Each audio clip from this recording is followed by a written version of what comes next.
give us some of the other strategies that CIOs can employ to find the best talent. Really, it's the best approach that I've used that worked well was the summer intern activity.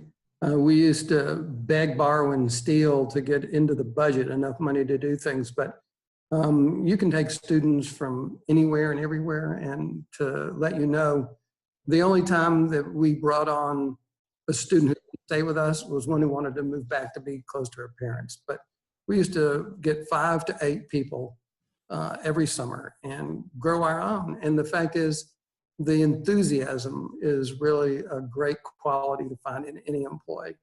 And these people would start at the lowest level to get a good understanding.